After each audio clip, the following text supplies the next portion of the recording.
आपका अपना TV channel RJ रमझाझर, जज्बात के रंग भरोसा के संग। मुंगेली जिले में होली के मद्देनजर विद्युत विभाग द्वारा 1 व 2 मार्च को विद्युत आपूर्ति निरंतर बनाए रखने के लिए रात्रि में 4 स्टाफ व दिन में 4 स्टाफ की ड्यूटी लगाई गई है। होली त्योहार को देखते हुए आपात स्थिति में सुधार कार्य करने वाले कर्मचारियों के दल विशेष रूप से शहर में तैनात रहेंगे। आम नागरिक विद्युत संबंधी सहायता हेतु 7224078500 पर फोन कर सकते हैं।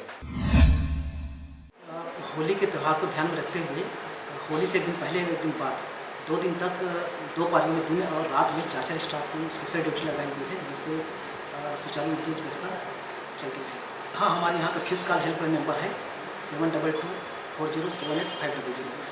किसी प्रकार की घटना या लाइट बंद होने की इस नंबर पर उपभोक्ता शिकायत कर सकते हैं।